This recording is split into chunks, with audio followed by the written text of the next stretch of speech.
Greetings, fellow Gothamites. Tiki here. And Blue Dragon 5. And we're back to talk about episode 17 of season 3 of Fox's retelling of the Dark Knight mythology, entitled The Primal Riddle. So join us as we venture into Batman's birthplace. And explore Gotham. That's right, Blue Dragon 5. That's right. We have fallen a little bit behind, kind of thanks to the Stephen bomb that occurred over the week last week. We kind of had to devote some time to that. So, alas, we are covering last week's episode of Gotham before this week's. Dragon, I haven't seen this week's episode. How was it? Was it good? Yeah, it was good. I'm just saying, I don't think it's as good as this one, though, but it was good. Okay, fair enough. So, yeah, Primal Riddle, folks. Definitely some really good stuff. Really,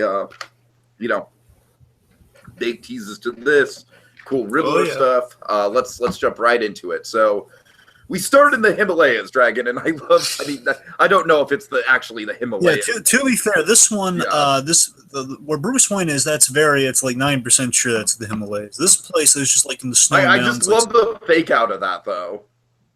Yes, this is like some sort of region way outside of Gotham. Again, all we know is that Penguin and Knight are outside of Gotham. We got to presume they're going out of their way for this. Mm-hmm. But because the idea is they still haven't returned to the Gotham yet with these little stops they're making. Anyway, so the point is we're in the snowy mountains somewhere. Ivy and Penguin are journeying to recruit Victor Freeze. And by the way, this is I love this little reference they have here. If it's not intentional, it's very reminiscent of this. It's an homage to another great animated Batman movie, Sub-Zero, the one. Oh yeah. Where the opening of that movie is Mr. Freeze in the Arctic, way outside Gotham, and where he can kind of go around, he's in this kind of essentially he's like in a swimsuit, and he can go outside the suit. right. Of Sub-Zero is really cool. Oh man, Mr. Freeze is really comfortable out here. It makes all the sense in the world. So I like that we kind of homage that here in the beginning. So Freeze. So speaking of Sub-Zero, when Freeze's Sub-Zero lab, that's where Ivy and Penguin they're happening upon. We see like these cool little frozen experiments, like the frozen butterfly, just kind of eerily cool. Oh, I really like that. Yeah. So let's see. So then Ivy's just kind of gloating about look, this is a good idea. I know it's a good idea because I came up with it. Yeah, Ivy's still consistently been a lot of fun. It's funny, Dragon. It's funny. The problem characters, like Ivy and Barbara, a lot of fun.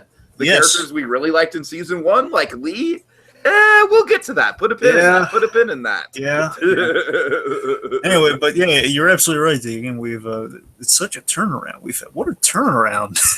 So Ivy's you're right. Ivy recap. Essentially, the reason she brings up, she's talking about the freaks, the recruitment of the freaks plan is basically to recap that for early on, in case anyone forgot from last week. Hey, remember what Ivy and Penguin were doing way outside of Gotham? They're recruiting freaks. Right.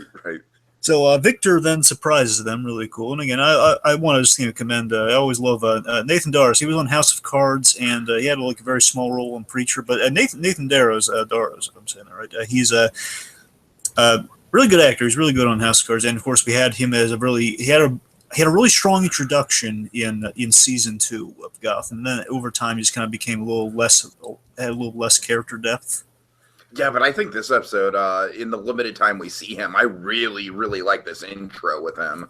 Yes. I mean, it seems like while we're not in the classic Mr. Freeze framework, we're kind of evolving Freeze, and we're kind of taking bits and pieces from where Mr. Freeze usually goes. I think we're hitting yet another sweet spot. I think we finally kind of hit a sweet spot with Mr. Freeze. Or Victor, he surprises them. He's logically very peeved at the Penguin for running the monsters out of Gotham. Again, I like these little kind of lines that kind of establish character of basically fills in the blanks. We don't know why the heck are we all the way out here. So Right. After Dragon, Penguin, I absolutely love the weapon that Freeze has. It's basically like a brander, you know what I mean? How do you it looked like an ice pick to me because he has a block of ice, like the things that are used. No, the way I pictured it is, you know how you would brand a cow or something like that. You know what I mean? It's like that, but cold instead of hot. I mean, that's fair. I remember him carrying a big block of ice. I couldn't remember if he had it on the hook or not, but I don't know. But I'm saying he has that thing up to Penguin's face, and he's touching Penguin with it. It's kind of like you know what I mean. It kind of reminds me of the scene in the 2004 Punisher, the popsicle scene. Right. Yeah. Anyway, so let's see. So again, so let's load the logic of that. Of okay, well, Penguin's campaign was built upon you running Fish Mooney and the rest of the monsters out of Gotham, which of course Freeze can't really do anything about his condition, so he has no choice but to relocate. And I love Penguin's line of him claiming that, we both know that's what the voters wanted to hear. Ooh, throwing in some political commentary there, Gotham. Ooh. Yeah, Penguin, of course, the great Robin Lord Terror, I think he's just been ever since kind of his ever since they brought him back. I think he's been doing excellent. Also, Dragon, I just want to quickly mention this: Gotham's officially been picked up for season 4. Yes, very. So, yay! Yeah, I remember that. We didn't really talk about it. You're right, though. Yeah. Just want to throw that in there. Hooray! Uh-huh. So let's see. So Penguin then offers to help Freeze find a cure with all. I also really like how Penguin's just terribly mispronouncing his name. It's Mr. Fries. No. He pronounces it right. He says Fries. Oh, I thought he said fries, as in like French. No. That was the thing. He's like showing him some good courtesy. He's like calling him Fries instead of calling him Freeze. Okay. I'm sorry. I'm dumb. They're just showing you, and Penguin's like kind of these the competent business. Because I just thought he was saying it wrong. Like I thought he was basically what I got was like he was trying to say it right, but he wasn't saying it right. But anyways, I could be misremembering. I think it's just the point is like he's making an attempt, even if it is a little off. The point is I thought he just said it right. But okay. It's been a while since we've heard the whole Fries pronunciation from season 2. I might. That's true. Yeah. The point is. So Penguin, again, classically we kind of turn the whole work for a cure for his wife, but we kind of do it on Freeze himself here, which in the animated series, eventually we did kind of get to that point where Freeze was looking towards, if not a cure, then he was focusing on his own affliction. It was less looking for a cure, more dealing with his affliction, when he had doctors kind of, like his body was breaking down as the series went on after the whole Nora Freeze thing. So that's kind of, we're kind of pulling from a lot of Mr. Freeze. That was one of my points. So anyway, so he offers to help Freeze find a cure. So he won't be looked at. So he won't be looked to as a monster. He doesn't have Nora, doesn't have a revenge plot. So again, I like that Freeze is kind of aimlessly out in the Arctic right now. Again, I like that's kind of where it's like fresh territory with Mr. Freeze. Yeah, I hear you. So offers to help Freeze find a cure with all of his resources after getting Penguin's revenge against Enigma and reclaiming his throne. So he can free Victor from his icy prison, as he puts it. Mm-hmm. And Freeze mentions, even if he wanted to help, he needs a suit, and currently it's locked down at a Wayne Enterprise black site. Luckily, Ivy. So apparently they did go back to Gotham, I guess. Ivy and maybe it wasn't in Gotham though. He said it was on a black site somewhere. So I don't know. The point is, Ivy and Penguin, luckily off screen, they went by that very same black site, and they present Freeze with his free suit in a Wayne Enterprise case. And I just love how pleased he is. It's a great job on the actor without any lines of dialogue here. You know what I mean? It's just ooh. I can't wait. I really hope he's able to turn the Freeze thing around, because again, he's such a good introduction for Freeze. This fills me with confidence, this episode here. I will say that much. Mm-hmm. Okay, so he's recruited, and that's a good cold open. It's the best cold open because it's quite literally cold. It broke new ground. It broke new icy ground. So, speaking of recruitment, Jim arrives for a meeting with Catherine. As we left the last episode off, he was going to the limo to which he was going to be delivered. And you got to presume they put a bag over his head, and you keep all secrecy. Good, because they're the culprits. So she sees. Basically, she's invited Jim so she can see if Jim's vendetta ended with Frank. Which, of course, Jim kind of going with the line that Frank told him. He's selling it. He's selling the fact that it was just as far as he found, it was Frank and Frank alone, not connected to the court. And he would still like to join the Court of Owls, essentially. Mm-hmm. And she mentions this. Of course, we always get great ominous lines from Catherine. Oh, I have the line word for word if you want. Go on. There's turmoil ahead, and good men like you are going to be needed to keep it together. But make no mistake, the court, and the court alone, is responsible for Gotham. Can save Gotham. I guess I didn't have it word for word, but close enough, Draken. Close enough, anyway. But still, that is such a great line. Yeah, Only yeah. the court. I love that she just makes it clear. You're valuable to us. But let's make it clear. Only the court and the court alone can save Gotham. We're the guys in control that can save Gotham. I just love that line. It's also kind of a great kind of symbolic challenge to Bruce Wayne and future episodes, maybe. And then I really like this transition. Especially it plays really well on the rewatch where Gordon's asking about Frank's body, and Catherine's like, "Oh, we took care of that." And then it cuts to just like we have a hard cut to the GCPD, and just like Frank's body has like instantly been discovered. Well, yes, just one moment. We're skipping over important details. So Jim, importantly, this business with Frank, he still needs to prove his loyalty. He needs to prove himself. Mm-hmm. He's prove his loyalty to the court, and he will be called upon to do so at a certain point. And let's see. Well, basically, yeah. Then he raised the question about Frank's body, and they mentioned that they've taken care of Frank's body, which is so ominous, so court-like, and we have some little homages with that. But unfortunately, the next scene does not. Yeah, but I mean, like the next scene, like I do like the. It is a good cut, though. You're right. It's kind of a fun meta. Like, oh, maybe the court doesn't have things together as much as they might like to think that they do.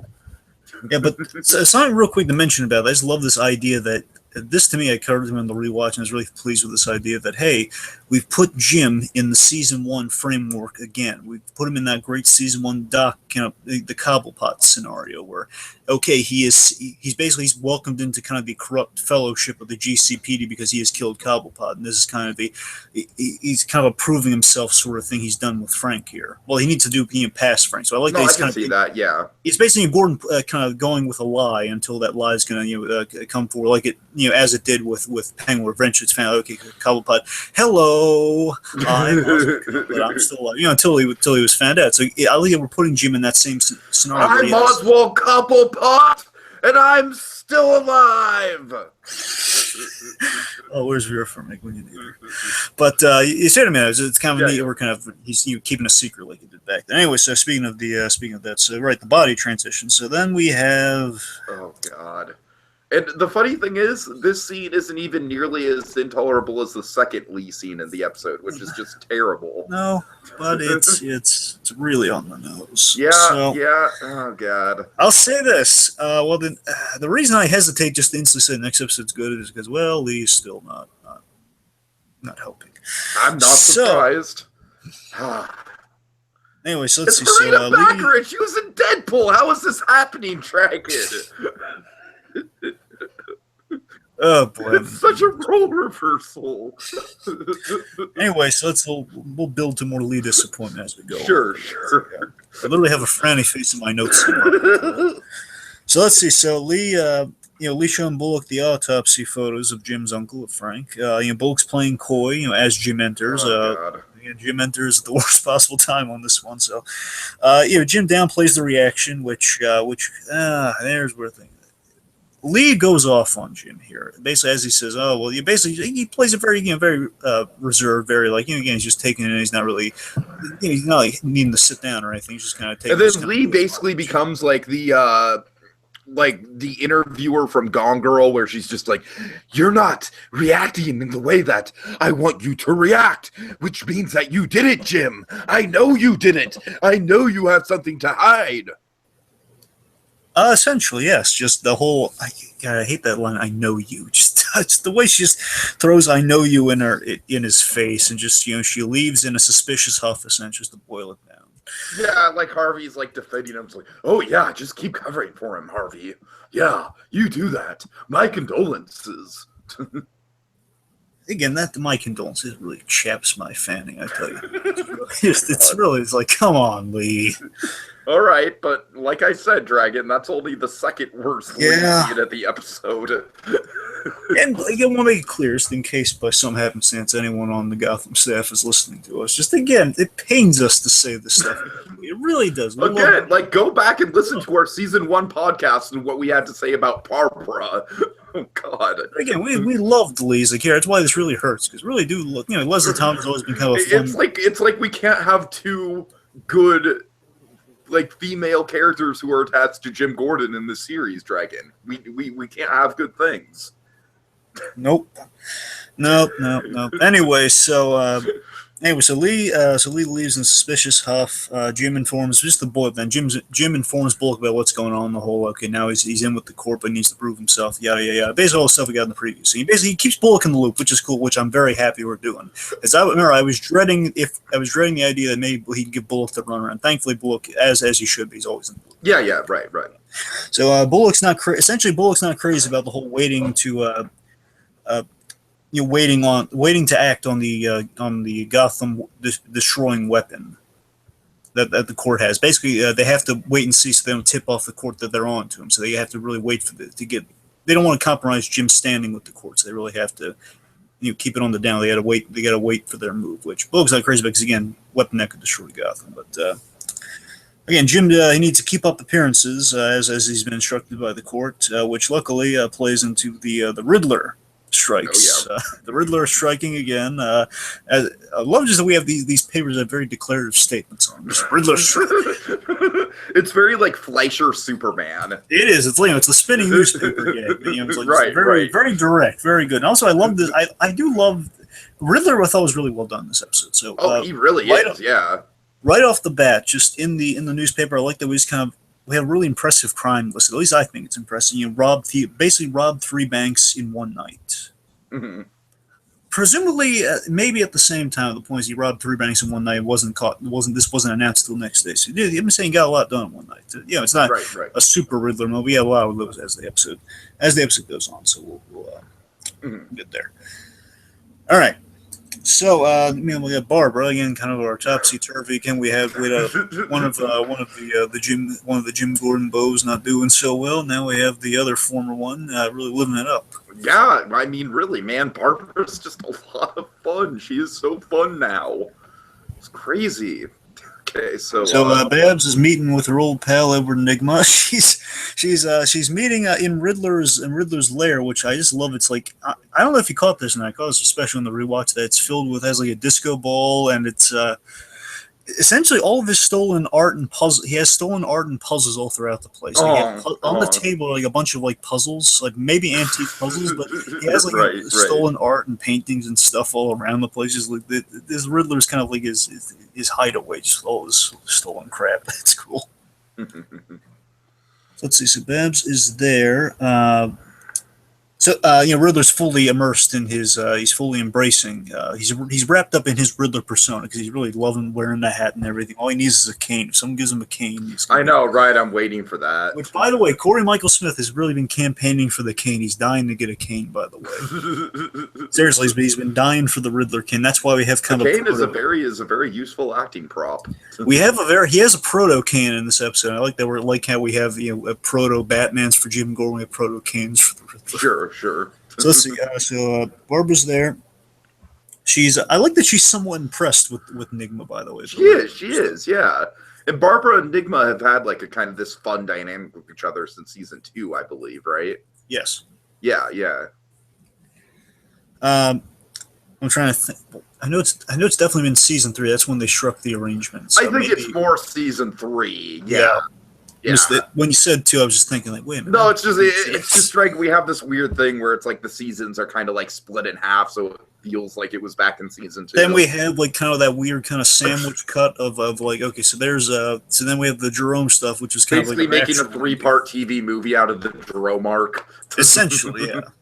Which was a great 3-part movie. Let's make that clear. Right. Again, so let's see.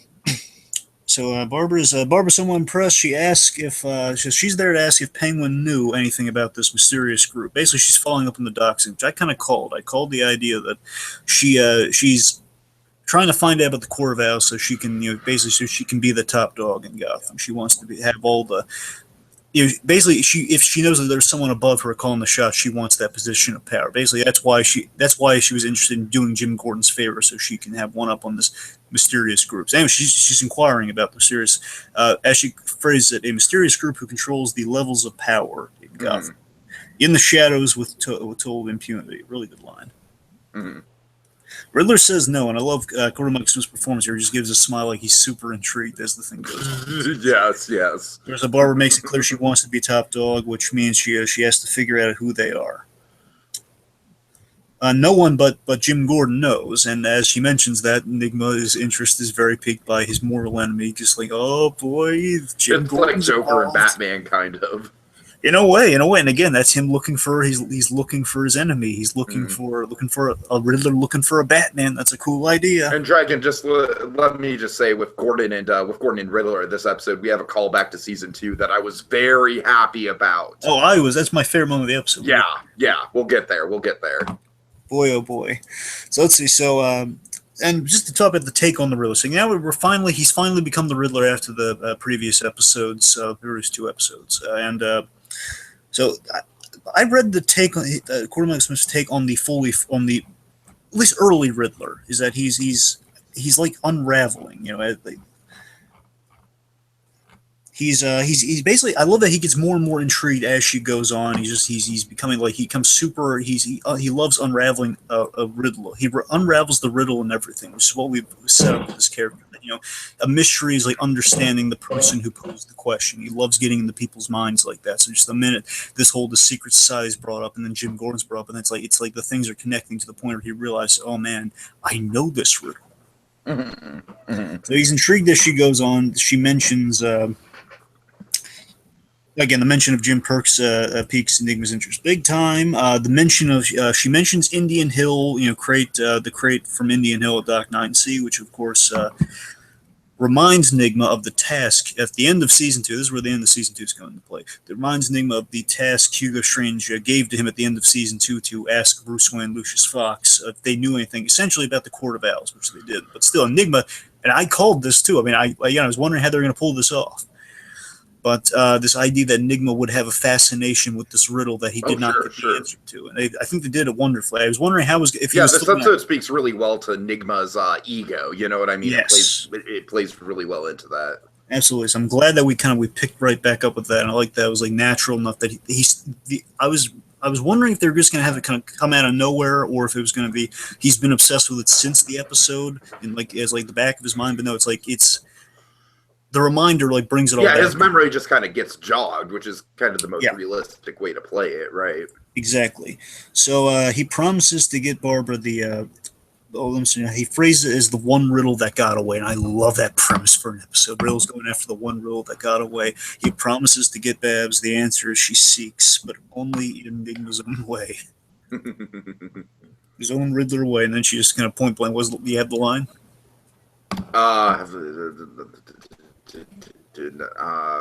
Oh yeah, I do.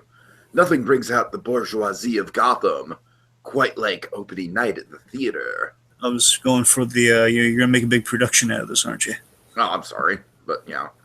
then a line. We have Riddler's line as though for Barbara's on, but yes, he then responds with that. He's targeting a group with power and connections, which would lead to Gotham's elite. And when he says Gotham's elite, I'm thinking, oh my god, this is court. He's connected to the court of Owls. Yes, Gotham's elite. He's making sense. And then we have the opening night at the theater. Oh yes. Okay. So Hamlet. Yes. So Enigma interrupts a performance of Hamlet killing the ghost. Wouldn't this be a great? I'm sorry. I'm going to throw this out there as just a random fun idea. Wouldn't this be a great place to have a Timothy O. Mutson cameo? Yes. It would. Just totally random thought, but anyways. It's funny, he was they had his episode on Lucifer recently. Oh, I love that Timothy O. Mutson. I need to see Lucifer for that. Yeah. Oh yeah. Anyway, let's see. So basically Enigma crashes the performance by killing the ghost, and kind of like our guy playing him with a call into the ghost, and he's like then of course Enigma enters and he's dragging this sword across the ground again. It's this is proto-Kane. He's getting there. Right. Yeah. He's just dragging the sword, and he has a word with the audience to announce his crime, as the Riddler tends to do. He addresses I love this. Again, it's basically what we do in this episode, in this season, with kind of our two plot lines, two characters in the season. in the books, we never had these interactions with the Court of Owls, and I like the idea we're seeing how Riddler would approach the Court of Owls and how Gordon would actually approach the Court of Owls. That's kind of what we're doing. No, you're right, and that's been a fun, like, kind of running scene through the season. We've also had Penguin in that situation as well. Exactly, and well, let's just say I think we'll get more Penguin in the Court of Owls. Oh, I'm sure we will. So, yeah. But yeah, just Enigma and. Again, we never saw Riddler's interaction with the court. Just Riddler had a very brief. You saw the court, the book in the very beginning. He's beaten up by Batman. That's all we see of him. Enigma, he's in Arkham for the whole duration. So this is like a real cool way of seeing how Enigma would approach Court of Owls, solving the ultimate riddle of proving the Court of Owls' existence, which is what he's going for here. So he's addressing the ruling class of Gotham. I love when we get into these the kind of the medieval terms here, kind of the old right. The addressing the ruling class of Gotham. You've kept the secret for far too long, and tonight I will kidnap and torture one of you to expose the truth. Spread the word. Riddler is coming. The Riddler is coming. Oh yeah. So then he critiques Also, I found your performance to be wooden and unrealistic. Really rolls his R. Yep, and then he just stabs the guy in the chest. And this is where we get into the dark 60s Batman territory. Absolutely. I say that because it's not only the fact that it ends with like a stabbing motion, but it's the fact that this is like how you would open a 60s Batman episode. Basically, you have a villain, usually the Riddler, would crash kind of like, usually Riddler or Penguin would be in this position where they kind of crash like an event like a Shakespearean play or something.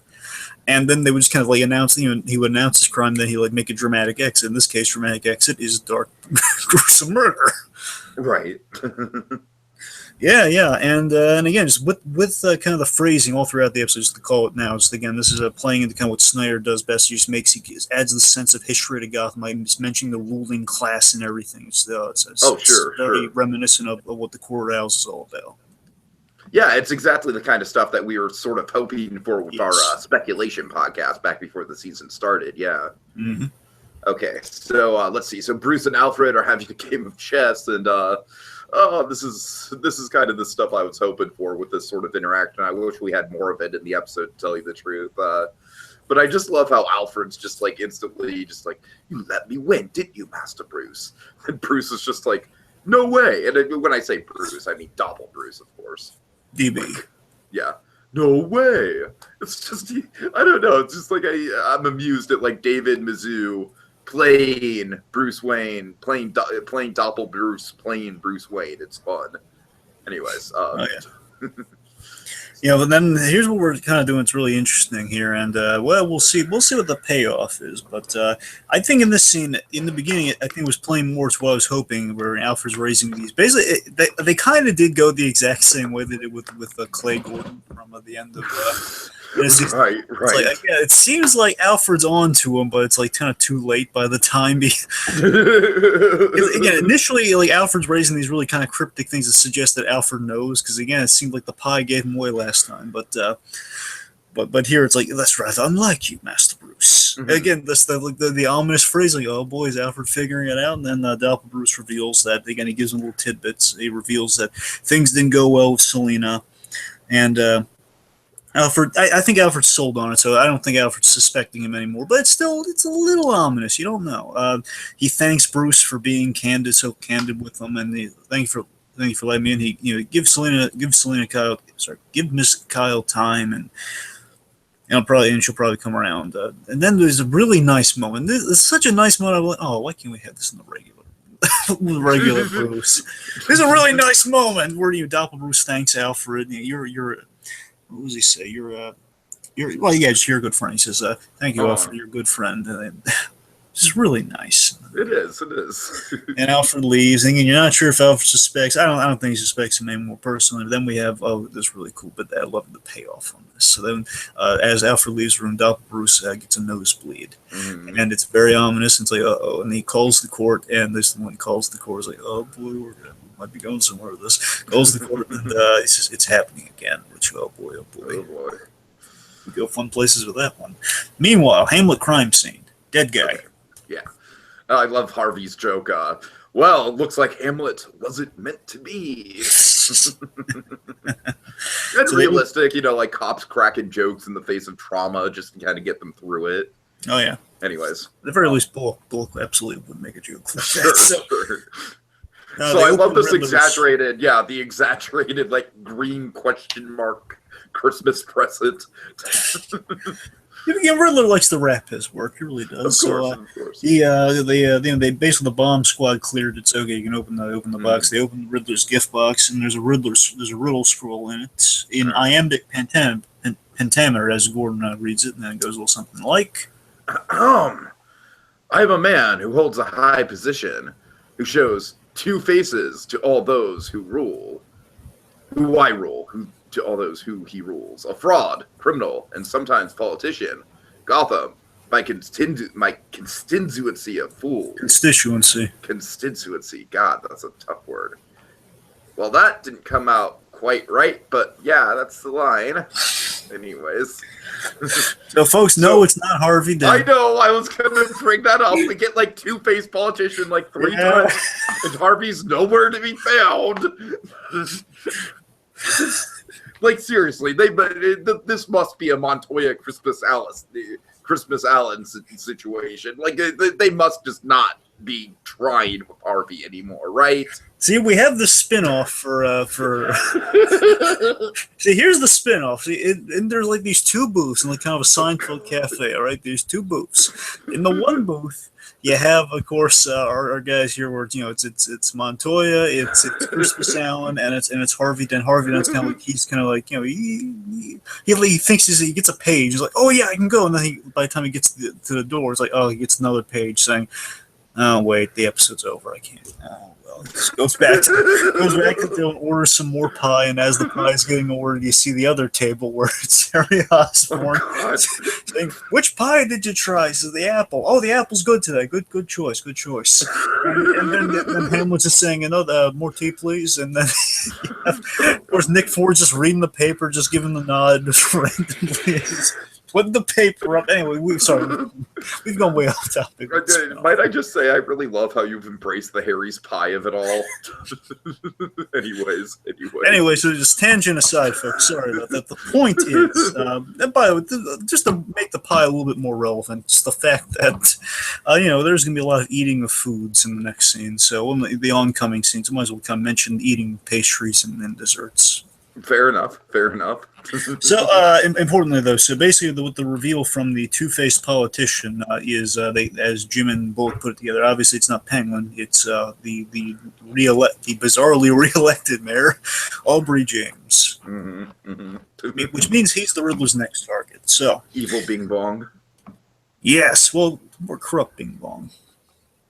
It's not evil; he's very, very cowardly. Fair enough.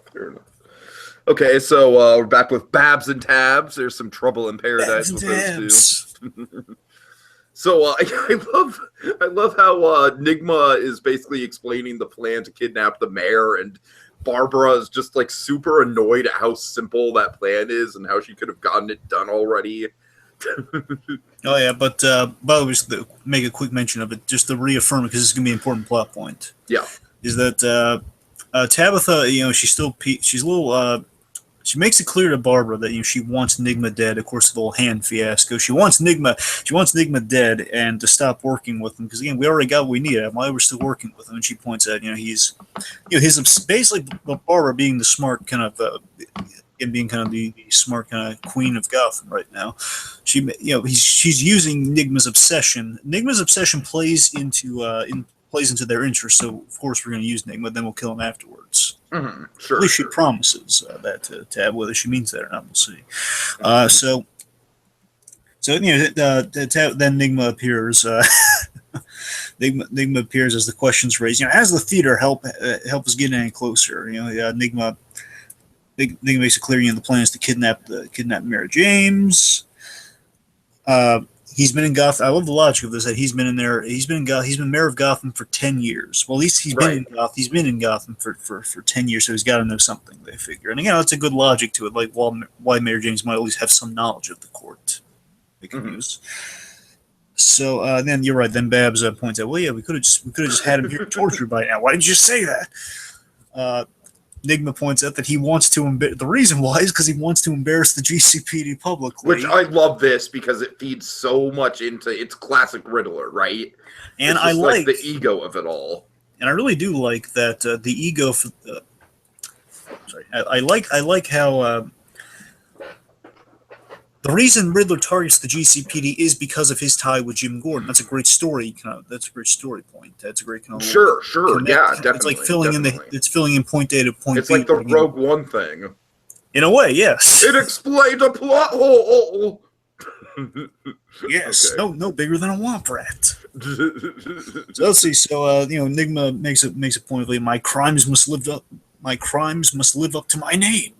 Mm-hmm. And then they raise a logical question: if the mayor doesn't know anything, well, what if the mayor doesn't know anything? And then, of course, and I love this pays off. I have a plan B to smoke him out. Oh yeah.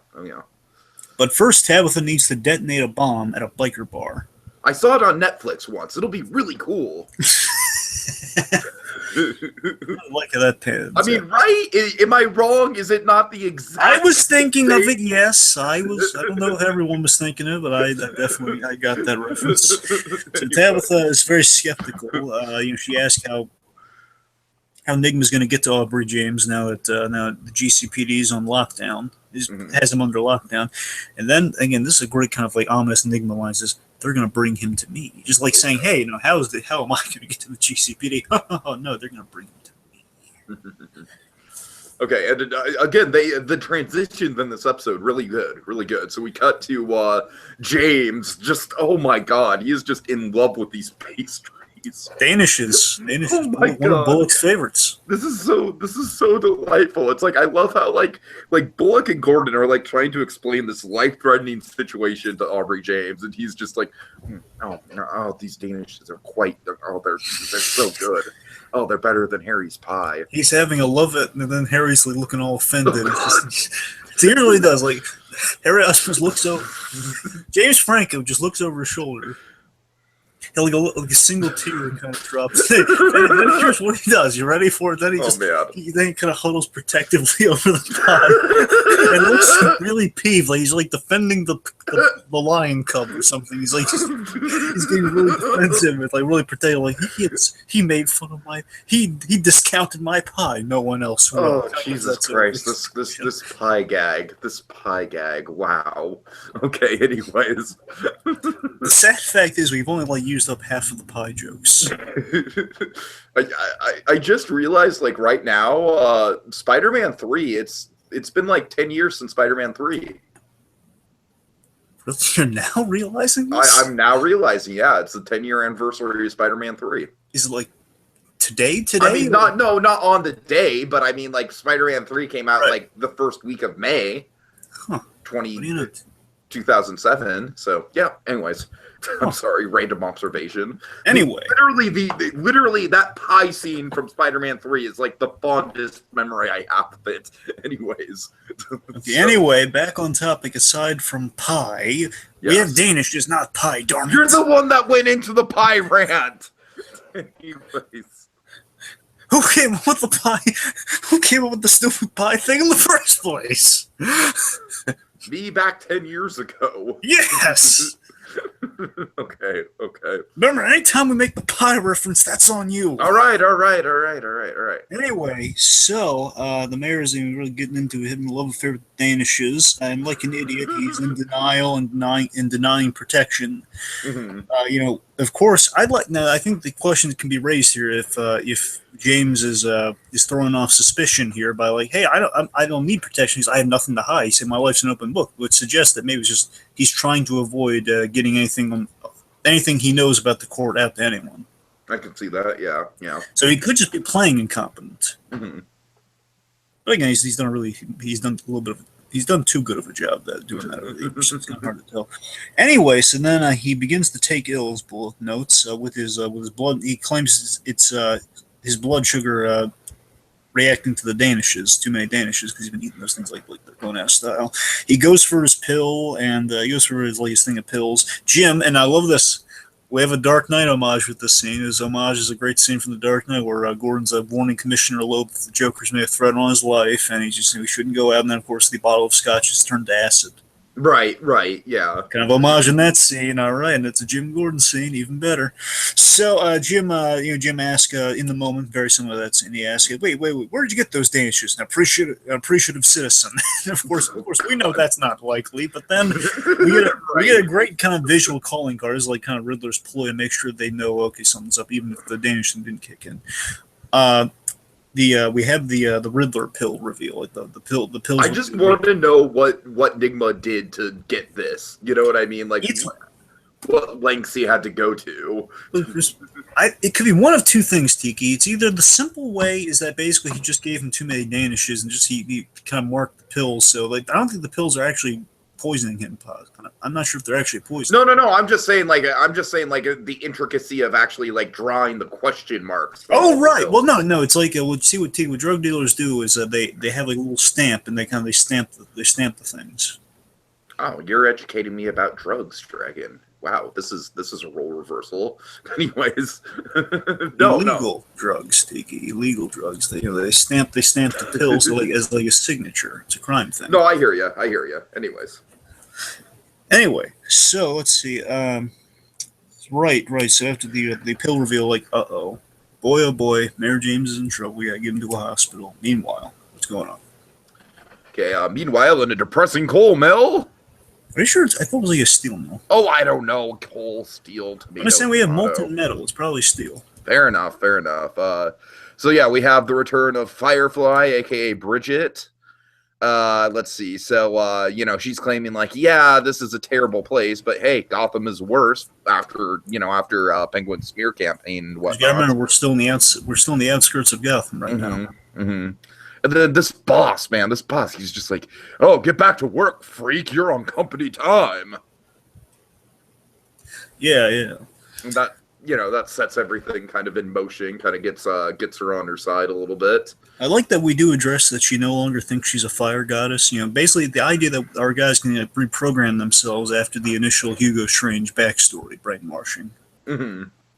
So right. Then, interestingly, I do want to note with that the fact that she's getting back to who she is a little. That she is still, much like Bridget was in her inception, she is subservient to jerks and involved with fire in some capacity. That's very true. That's very true. Sure. So again, let's see. Right, so the boss talks down to her, calls her freak. Ivy then tells her, "Hey, it's not bad to be a freak. I'm a freak. So's Pengy. Then to. And then this there's a nice first of all, Bridget remembers Ivy, of course, the Selena connection. So instantly there's some trust being forged there. Mm-hmm. She then sells Bridget on the whole family idea, which again I love. That does make sense to their character. She's always been kind of like entrapped in family. So this is like such a better version of the family of supervillains than Suicide Squad. I just want to throw that out there. You're just saying that because you watched Nostalgia Critic recently. Yes, and it was a very good review. It was a good review, but that's still. I think it was probably the critic's best review done in that particular style. I will admit that. Yes, you are absolutely. Okay. Sorry, folks. We didn't talk about this beforehand. So we didn't. Yeah, I'm like, all right. I need to get it out there. It was good. Anyways. Anyway.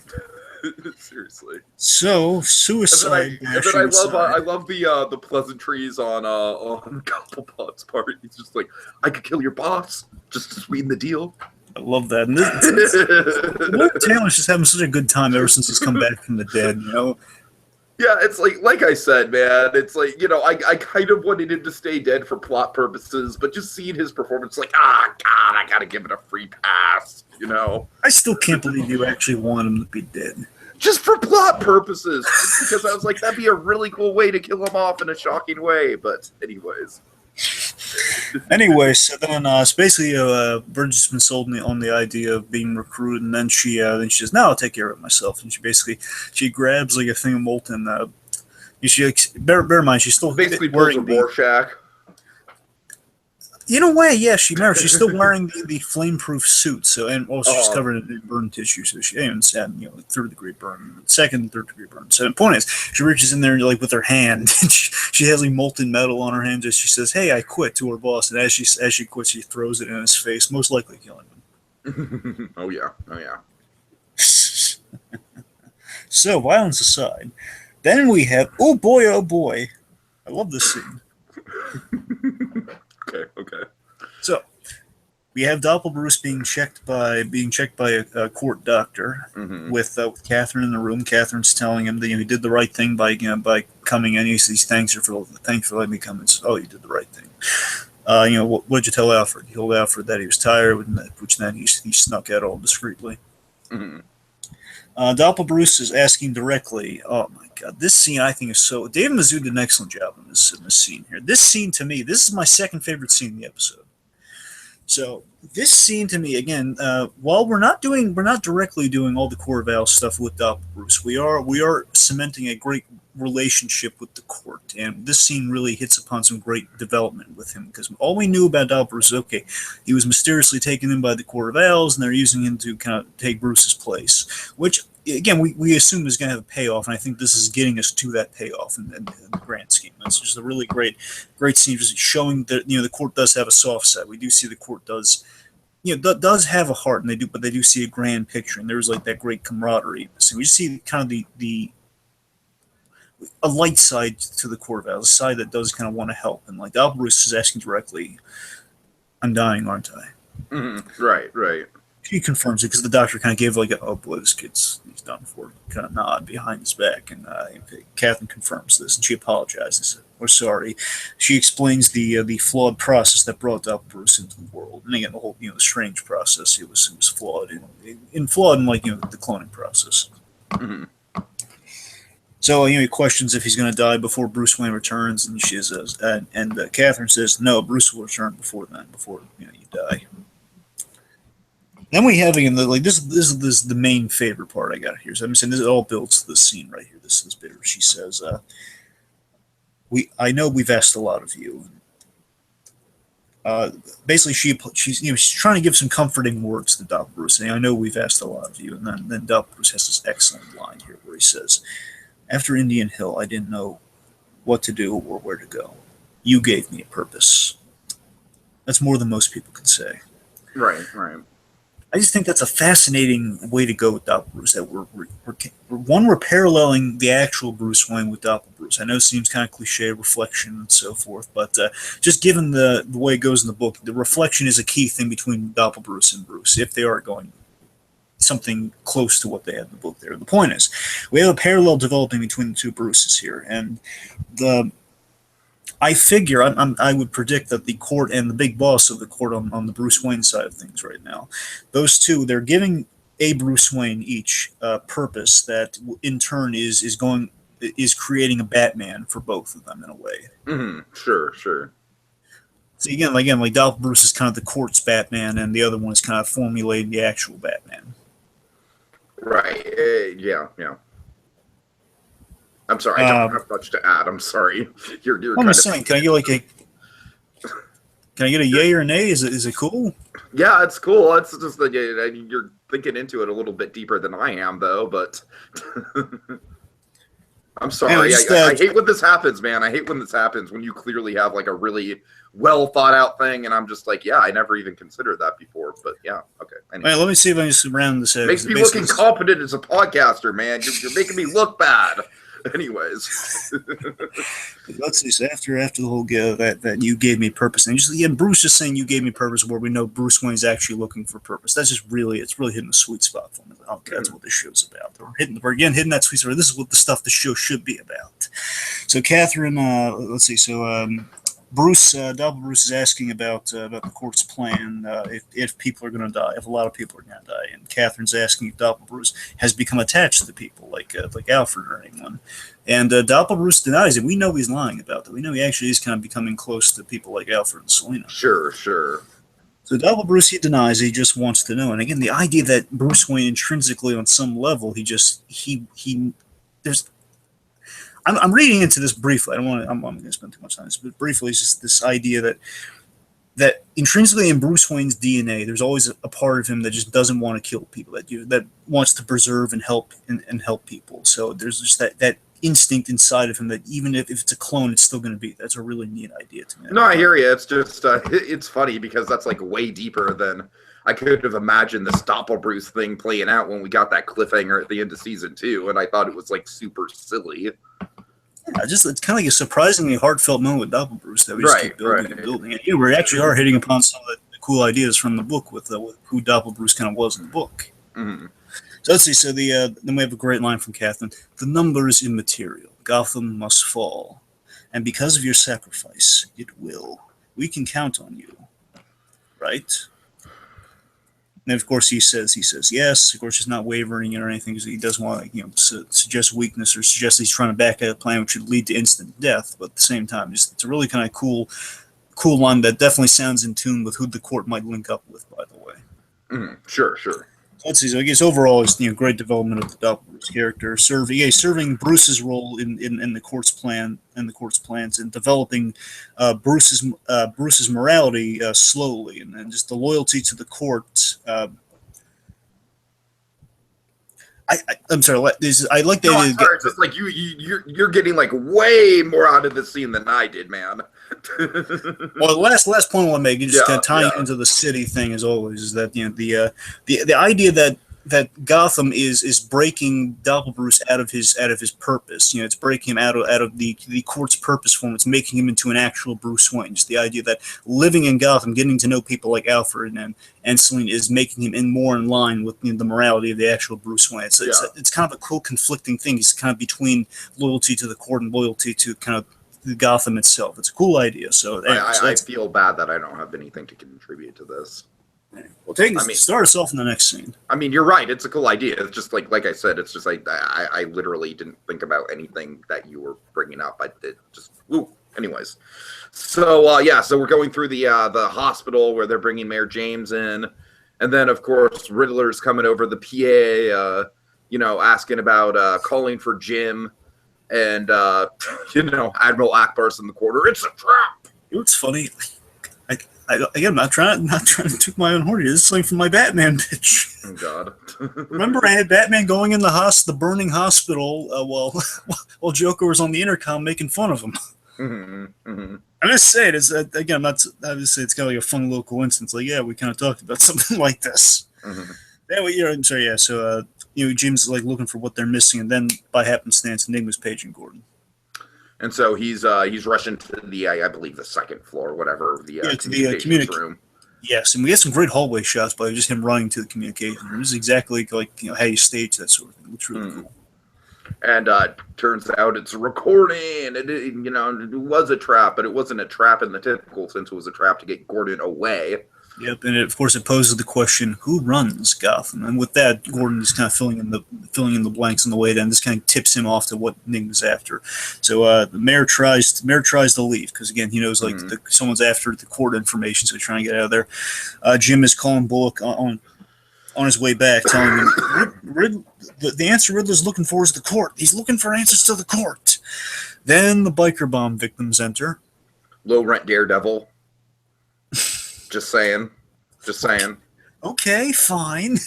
It's like the Daredevil scene, but without any of the cool choreography. Well, at least these bikers weren't known criminals, for all we know. We only know these are like innocent bikers. Fair enough. This could be like a charity biker gang. Well, no, just violent bikers that are like ticked off that some of their friends died. All right. Anyway, of course, like in Gotham, really one punch thrown, then they have like a whole room erupting in punches. Sure.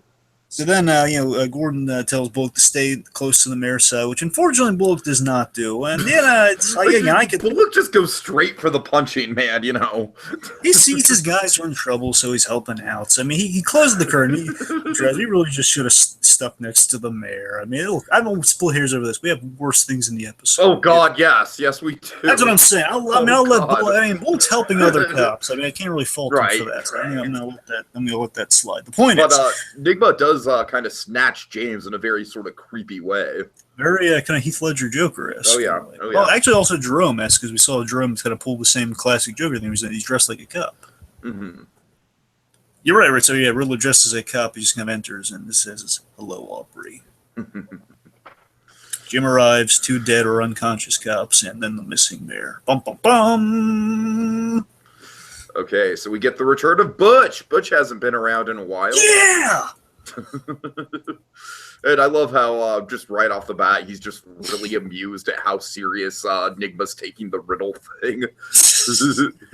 Yeah, he's just Yeah, just wondering about this whole secret court riddle thing. If this is a real thing. Okay, so I'm sorry. The context here is that Gordon is going to Butch and Tabitha to kind of strike a deal. He essentially wants to make a deal to help, for them to help him take down Nigma, and then in exchange he'll give Babs a free pass. Exactly, because they've both been victimized, but they both hate Nigma with a burning passion. So I take Nigma down. I don't pursue Barbara. But also I like that Butch just kind of points out just what gets into this deal is Butch pointing out that look, Jimmy already knows why so secretive. He knows. Let's clear the. Right. Oh god, I love Drew Powell is a gift to this show. He really is. I was watching right now. He's been underused in this half of the season so far. I was just watching. I caught up with Ray Donovan. I got into it. He had like a one episode kind of like a guest appearance. Like, hey, it's Butch. Right. So yes, he's such a delight wherever he shows up. Yeah. So anyway, yes, you're right. So again, he's great to have him back. Anyway, so then Tabitha mentioned as much as she loved that she hates Enigma, but it's a no go. Against Butch's recommendation, Butch is like he's still wondering, saying, "Well, I'm not going to." Tab as Gordon walks up, saying it's a mistake. You better hope I get to it before Nigma does. Butch is kind of questioning this. She's saying she can't betray Barbara, and because she always has your best interest at heart. Is Butch's reply, which I think is very telling. Given that. So Jim's off to solve the next riddle. Go for the next riddle. Okay, so let's see. So Nigma is kind of just torturing James, and James. I just love that he's playing. Again, he's playing Riddler as a psychotic game show host, which is awesome. Right. That's a perfect description of it. It's like a manic. Like Riddler's not just kind of like the sort of like the Wally Winger kind of Riddler was like very from the Arkham games. That one was very just kind of like dark game show host that just mocked you at every which turn. This one's like really assaultive. He just yells at you. It's like what if Alex Trebek or someone just yelled like answering the question? What if Alex Trebek just had a breakdown on air? It's like if someone didn't answer the formal question, he'd beat him with a brick or something. I beat you with this brick with a question mark. Oh man. Oh, that sort of thing. Anyway, so the mayor's blindfolded, and he warns them. And this is cool. This added some great layers to Aubrey James to me. So he's blindfolded. And he's warning them. You do not want to mess with this group. And I love how terrified James is here. Which is very similar to the mayor, and they had a corrupt mayor in the Court of Owls book. Which they did. Right. I forget if way back in the beginning when we had Mayor James, if I brought up that we kind of had a corrupt mayor currently in the Batman books or not. But anyway, right. So go on. Nigma. Okay, let's see. So yeah, Nigma's basically just like everything that James is saying just makes him more intrigued. Like you don't want to mess with these people; they'll tear you apart. And of course, it's feeding into Nigma's ego. He's like, well, that just makes me want to know more. And of course, we have a great Batman foreshadow of one Nigma's lines here, which again, I love how we're building Riddler's character with these lines. And this episode is a great Riddler building episode. Oh, it really is. Yeah. Honestly, I think I like this building of the Riddler. It's not that I dislike the previous one. I'm just saying I like this one a lot better than the how the Riddler got his name. Oh, I do too. Yeah, I mean, I that episode. Nothing against that. I mean, again, the weak sauce. It was a fine episode. I just think it was kind of like it didn't live up to the name, really. Yeah, which Gotham said that problem before. They have like names that do not. Oh yes, yes. You see what I mean? I mean that episode was good. Yes. My point is, you had in how the Riddler got his name, he basically had like really good setup, but then the payoff was kind of weak sauce. Like, okay, well, we don't know why he picked the Riddler. I mean, we can probably guess, but I mean, it's not really right. Again, Riddler. I mean, it's Riddle Man. I'm just saying again, it's like it's a takeoff of that, but we're still. It's kind of a weak payoff. And she says, "I'm the Riddler." It's not really much. We're here again. This is all stuff that's really building the mythology, and it's like great callbacks. Yeah, sure. So he has this great line that foreshadows his dynamic with Batman here, where he says, "I will be the one who unmasks them." Just the fact that Riddler wants to prove his superiority and unmask kind of the mystique of a group, very much like he would like to.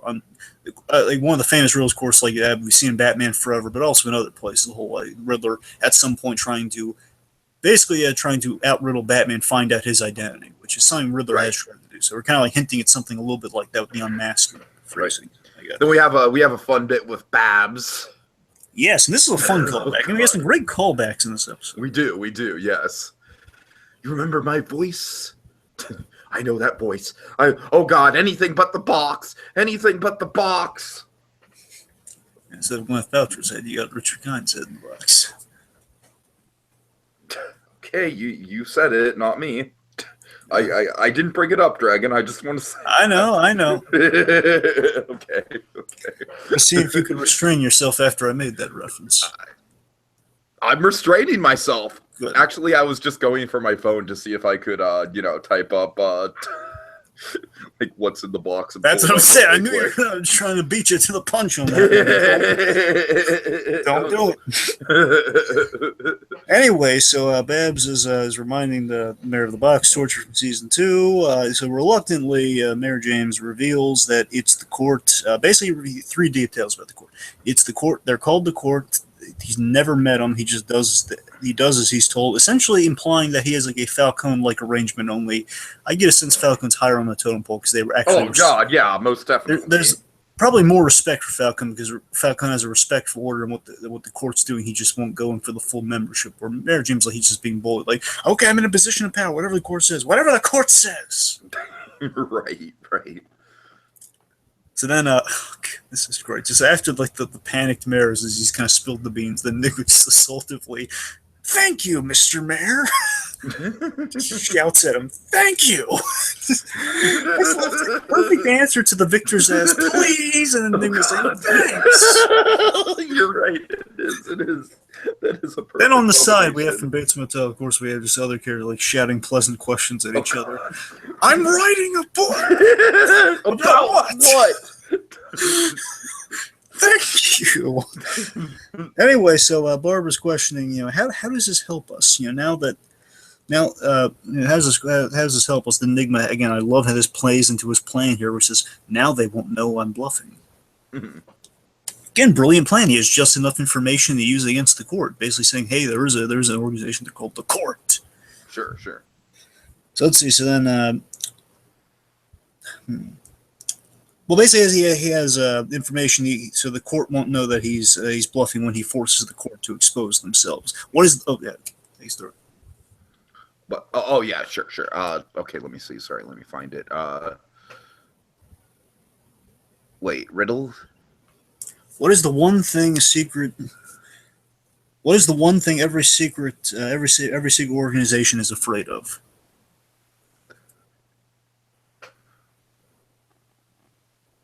I'm sorry, I'm bombing here. Okay, the point is the one thing every is this a riddle that I was supposed to write down and that I didn't? Yes. I'm terribly sorry. I didn't know it was a riddle. I'm sorry. The point is the one thing every secret organization is afraid of is being exposed. That's what. Okay. I'm sorry, I missed that one. So then Tabitha brings the bomb collar, which just whenever you have to say bomb collar, you get a sense that Oh God, it's not going to be good for the victim here. Right. Bomb collar enters the fray, which, by the way, is something that was in the Arkham games. Arkham Knight, Catwoman had a bomb collar around her neck, and Riddler had to like put that into the loop to kind of get her, get the key to unlock the thing. I'm just saying again, there are a lot of Riddler pulls. I'm really impressed. Sure. So Taylor brings bomb collar. It's time to get the court's attention. I love Riddler going up against the Court of Owls. Such a great story idea. Oh yeah. So Tabitha's also telling Babs that Jim knows. Okay, take us to feeding Otto. Have we had Otto established before? We knew she had a cat. I don't think we knew it was named Otto. Yeah, I don't think we knew his name either. Yeah, I like it. You know what? I'm thinking Otto Preminger, one of the Mr. Freezes. But that's just me. She's just being really nice here. She's like, "Oh, I picked up the premium food today." Yeah.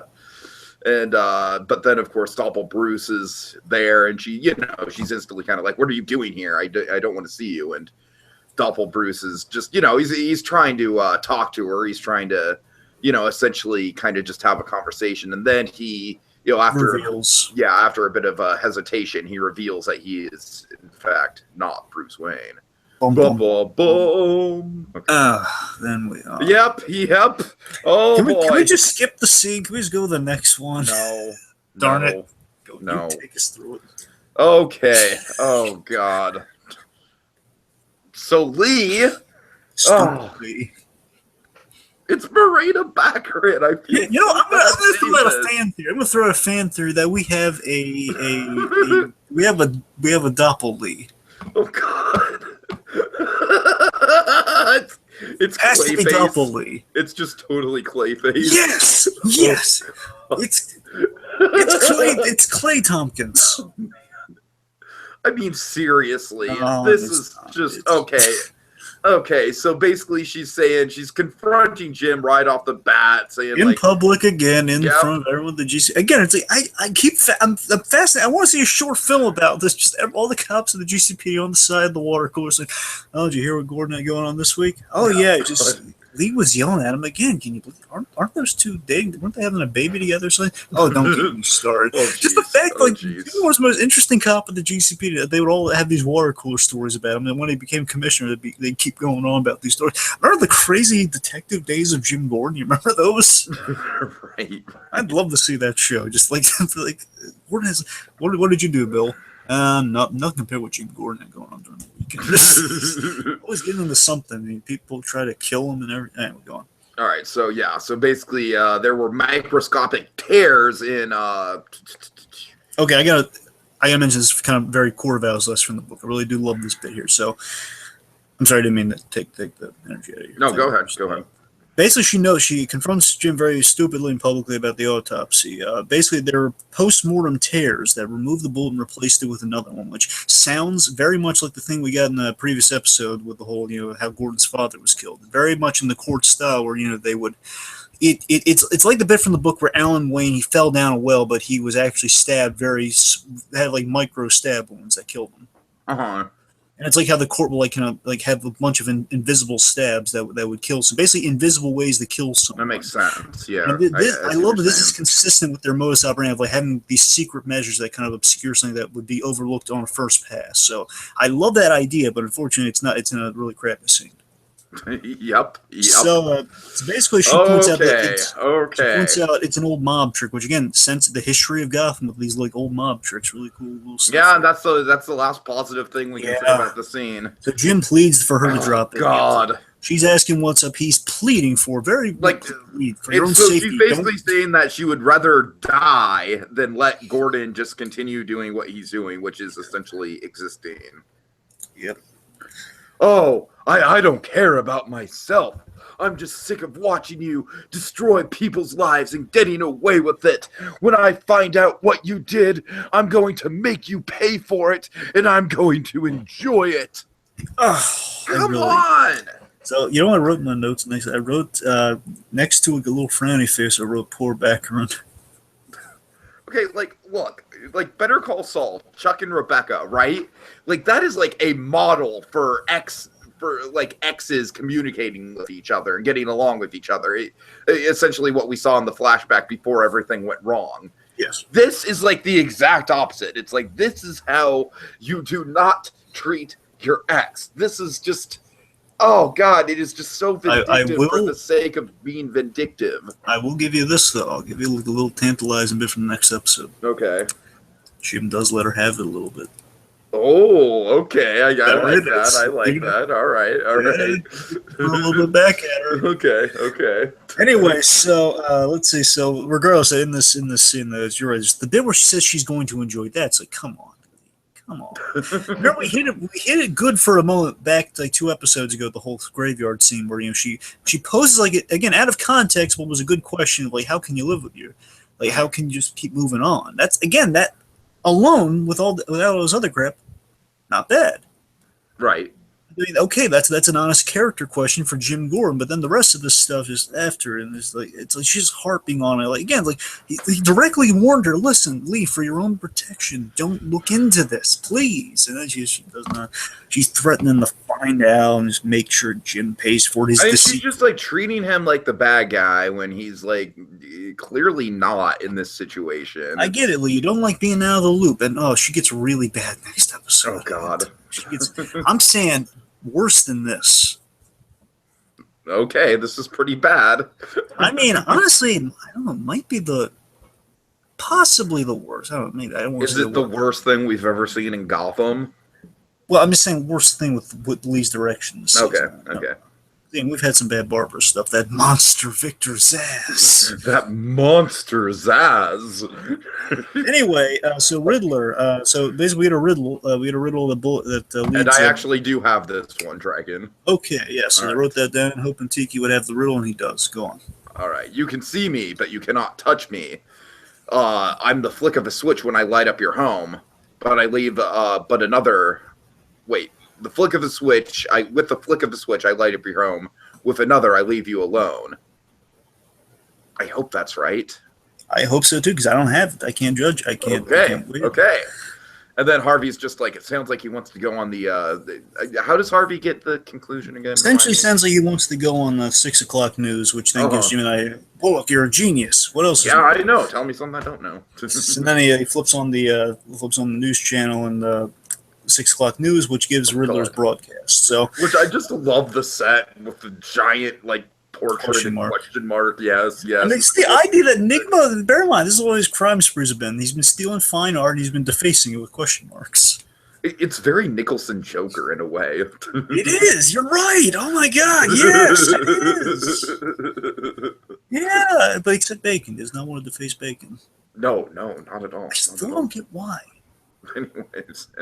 Still lost on why he didn't deface Bacon. Anyway, I kind of like this one, Bob. Leave it. Anyway, so Riddler's holding the mayor hostage. 6 o'clock news. He's calling out the court. We have some big moves, power moves. We have like a fun music gag going on in the background. Oh basically, God, yes. He has this almost like info. It's like he's trying to sell a product on. It's not like as over the top and hilariously over the top as like Smile X from '89. The whole Joker brand products. Da da da da. It's not that over the top. It's like kind of game show sound effects or something in the background. Sure. So let's see. So Catherine calls Jim, instructing him, as his proof of loyalty. To prove his loyalty, he's going to have to deal with Enigma because basically bring him to the court. The court must not be exposed. Bring him to the court. This will be a test of loyalty. Essentially, that's what the phone call's about, which then he relays to Bullock. So that's this, and of course Bullock addresses, but they're probably going to kill him. Which again, death of Enigma versus the death of the whole city. So it's pretty easy, and Jim's making the decision there. Mm-hmm. So let's see. After the phone call, mistakes.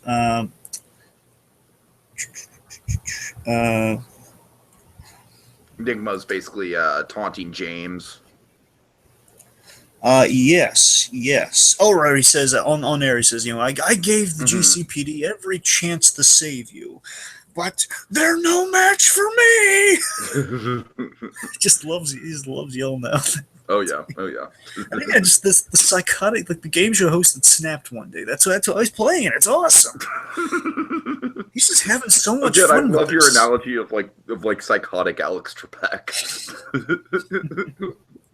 It's kind of like Jeopardy Alex Trebek or Saturday Night Live Alex Trebek in a way, where he's so fed up with these people. Anyways, I'm sorry. Go ahead. Oh yes. So let's see. So after the no match for me, we have this. We get some great acting from Richard Kind. Oh boy, this is some of the best acting from Richard Kind we got in the series. I really love this bit here where Richard Kind, he's as Mayor James Erie. So of course he's been played as like the buffoon, the corrupt buffoon, or the guy who's just really very obviously this guy's corrupt, and why the heck is this guy the head honcho of Gotham? Right. So that's always been kind of the gag with Mayor James. We actually have a serious scene with him where he's in the chair and after name was called out the Court of Owls, very somberly. Very somberly, kind of saying, I'm just trying to think. I'm sorry, I have the line here. Just want to make sure I get it right. We're both dead. You don't get it. Essentially, boils down to that. They're not scared of this act of yours. Basically saying they'll never. I'm sorry. He's not scared. He's not acting scared like he usually does. He's just really defeated in the scene. He's saying we're both dead. You don't get it. Mm. the court isn't going to bargain with you, and that's the line. Sorry, that's the line I was getting at. The whole like the both are dead up to the whole. The court's not going to bargain with. Just pointing at very defeated. And he's assuming we're both going to be killed here. You just whether I get rescued or not, we're both going to be killed by the court of owls. Because sure, yeah. Like, you don't get. I've been dealing with these guys for 10 years. I act scared a lot of the time when my immediate life's in danger. But these guys, they will kill me in ways I can't even dream of. Sure. But you're right. It is a really good moment of vulnerability for him. Yeah, it's an scene unlike what we've ever seen with him before. Right. So then Jim calls Nigma as if it's like his wife calling on air. He just kind of takes it to the side. Oh God! Like, hear the conversation on air, but it's like it's been called by someone. Like, well, it's lovely. Like, this is so hilarious to me. Just, I'm expecting a call, Jim. I need to keep the line open, Jimbo. So the Jim essentially is he's parlaying with Nigma on air. And come by the GCPD for the answer you've been seeking. He invites him to go to GCPD for the answer he seeks. Jim plays to Nick, and I love this, and it comes better later on. But I'm saying right now we're just introducing this idea of Jim playing to Nigma's weakness, and everyone's kind of playing to the Riddler's weakness of having to know the answer. And Tiki, when they do this sort of stuff, this plays to one of my favorite moments of the Riddler ever from Batman animated series, where I won't say how, but let's just say we get to a point where Riddler's just alone in his cell at the end. Batman screws with the Riddler so much that at the end, Batman escaped a death trap, and Riddler has no idea how he did it. Like a magician never revealing his secret. Batman's playing mind games, and he tricks Riddler into confessing. Right. And basically the episode ends with, you have to tell me how you did it. And then at the very end, it's like, even like Joker's like kind of covering his ears because the idea is Riddler's been screaming all night just saying, I have to know! Oh, no. I have to know! I mean, you're absolutely right. This is a very similar situation where Gordon just knows that the intrigue and mystery of the court is going to be enough to drag him along. Again, they're hitting the sweet spot with the Riddler with stuff like that. Just Gordon getting into psychology like this. These two know how to get under each other's skin. So right. So basically, he kind of says, "Well, then you'll never know unless you plays into his weakness. He'll never know." Then Riddler has this great line saying, "You were always clever, Jim. I respected that." Oh, it's a great line, hinting upon that great scene later on. Oh, boys, that history they share. It's a great sense of history with Jim and Nigma. Yeah, the show's done a really good job of like building Nigma through 3 seasons and not just like jumping into Nigma being a supervillain right off the bat. Yeah. So then Nigma's saying, okay, well, he agrees, but only if it's just you and me alone. Mm-hmm. And this idiot. And this idiot, yes. With the bomb around his thing. And this idiot with the bomb around his neck. So then we have I gotta tell you, a very unnecessary camera smash. Just yells in the camera and smashes it. But again, you know what it reminds me of? It reminds me of like the cliche ending of a horror movie where we have like the thing like lunging at the camera. Kinda, yeah. Anyways. So Bullock wishes Jim luck as he evacuates the GCPD. As he kind of leaves the GCPD, and now it's just going to be mano a mano with him and Riddler. Bullock has a really good line. He's like, every man, woman, and child is depending on you to succeed. No pressure. No pressure. So Jim waits. I just love the fact. I just love this image of. It sounds really minor, it's really silly, but just you can see it like on the rewatch where Jim has his feet propped up on a desk or something. I hear you. I know what you're talking about. Yeah. And then I just love the fact that Riddler sends in the panicked mayor first, and he's like, "Oh God, someone get the bombs! Someone get get this thing off of me!" And again, just Jim has his feet kicked up on the desk. He's playing really nonchalantly with the mayor. I love that he just kicks. I love that Sit down. Shut up. I just love how he kicks around the mayor just to keep up the front of like, okay, if I act so disinterested, he's not going to instantly want to detonate the bomb. Right, yeah. So Enigma enters, gun and detonator in hand. That's important. He's a gun on Jim and the mayor. He also has a detonator in hand. He hopes Jim actually has answers for him. Otherwise, it'll still be kind of a pointless play because he'll blow him up. Mm-hmm. And this Jim is instantly, there's a little bit of camaraderie that Jim and Enigma are kind of forging here, just like this whole, he talks too much, doesn't he? He's talking about the mayor. Right. Go ahead, blow him up. And I'll have your badge for this, Gordon. I just love this, Gordon egging him. Blow him up. Go on. Just do it. I don't care. And it's basically bluff versus bluff. Enigma warns him, this is no bluff, Jim. I love a serious and direct. Jim, this isn't a bluff. I will blow him up. And neither is Jim. Go on. Is this? Wait, hold on. We have to mention Gordon's like, what's the blast radius on this thing? Anyways, am I good or should I duck behind a desk or what? And then again, this is hitting upon that Batman reference I was making, where Ian, I want the answer, Jim. He's demanding the answer. Ian Riddler's what's in here. He says, he threatens, well, I kill him, I walk out of here with a hostage. Again, Jim is completely unfazed, gives a nod of like, okay, go on, do what you're going to do. Enigma triggers the bomb, and it's a no-go because, as Gordon reveals, there's a radio jamming frequency. Mm-hmm. A tip he got the tip from Tabitha. Mm-hmm. And he basically kind of parlays the offer here of like, hey, you still want to know about the court? Put the Enigma still wants to know about the court. He has the gun drawn, and then basically Jim gives him his offer here. His offer is let the mayor go, and we go for a ride. Oh yeah.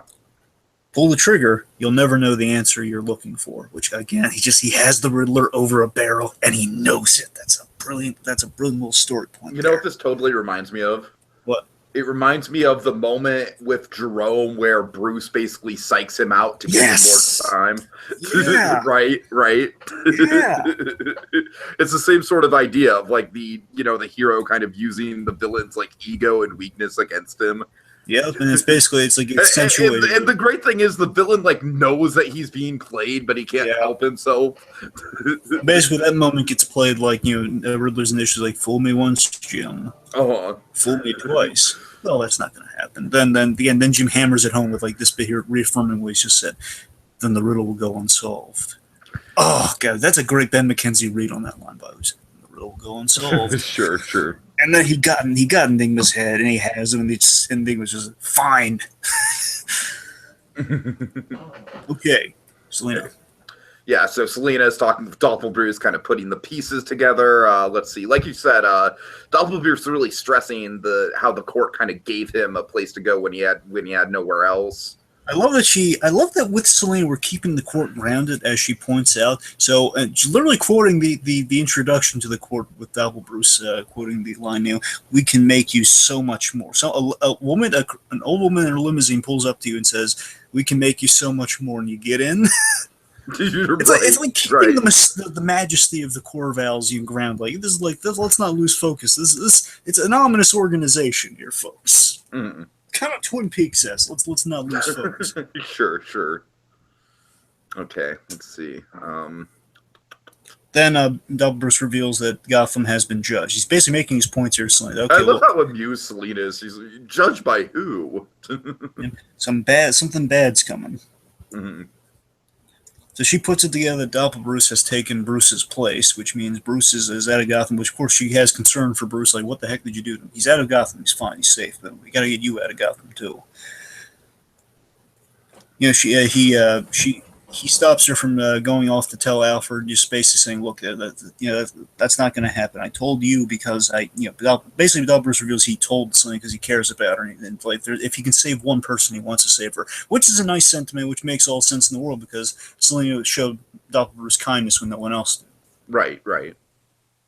So then, oh boy, this is a great build here where we have a great line by Selena that again hits upon another, like hitting the show at the sweet spot for me, where she says, "Oh yeah, that's the one difference between you and Bruce Wayne. He would try to save everyone. Like, yes, that's about the kid who's going to be Batman. Yes, in a line. Yeah." Carryout's just on the sidelines, like. Mm-hmm. See, on the side, we have like kind of this bench of kind of the evolutionary. Oh, here we go. Go ahead. I set you up for it. We have sort of this bench of the evolutions of Batman. So again, we have David Mazzilli. He's like on the far left here. Then we have Max Terriot, who's kind of like the Bruce Wayne globetrotting around the world, kind of our League of Shadows, kind of Batman Begin years and everything. And then of course in the middle we have Casey Affleck, as kind of our young Batman, or kind of our modern day Batman, like Batman Year One. Essentially, yes, that's the early that's the youthful 30-year-old Batman. Sure. That's your 30 to 30. That's your 30 to 33-year-old Batman. And then, of course, now in our Dark Knight Returns era Batman would be Ben Affleck, which, of course, you see the correlation. And if anyone has any doubt, check out Manchester by the Sea, see kind of the comparison between Terriot and Casey Affleck. Exactly. If there's any crossover appeal between Bates Motel fans and Manchester by the Sea besides us two. But seriously, folks, just look at with that lineup in mind. Just tell me that wouldn't be like an awesome like kind of life story of Bruce Wayne, just like in a lineup. Look at that and tell me if the Affleck connection doesn't floor you enough. Okay. Anyway, so then we have so after that really great line of talking about Bruce Wayne, young Bruce Wayne's alike, we then have kind of a biting line to Doppelbruce where Selina then gets a little mean with Doppelbruce. It's a little uncalled for, but still it's driving a point home that you will never be. Again, I love that we've set up kind of a humanity with Doppelbruce in the earlier scene. Now we're kind of calling that into question, which is a sensitive subject for him. You will never be him. You're not even a real person. You don't matter. And that really hurts Doppelbruce. Yeah, I will admit that is a little unnecessarily harsh. The whole, again, you're not a real person thing. The thing that really hurts me most is like the whole "you don't matter" and compared to that the line where the Court of Owls gave him purpose, and now she's saying "you don't matter." This whole purpose of yours again, because he knows on some level that's true, because he's going to die, and then the court's thing's going to go on. So if you're a kid in that position, you're going to die for a greater good. One that's a psychotic position to put any kid in. Oh yeah, absolutely. The other side of that is again that's kind of your whole life's purpose, and this kid that this other person that you have like a great deal of respect and care for is like telling you no. You don't matter in the grand scheme of things. You don't have this thing you put all your life's purpose into. You don't matter. You're tangible. You're a passing thing. You're not going to see it till its completion. And that really hurts Doppelbruce. And then we get a very memorable Batman Returns homage. We do. As Selina tries to leave, and in retaliation for the "you don't matter" thing, which Doppelbruce's hurt feelings, he pushes her out the window, Max Shrek style. Right.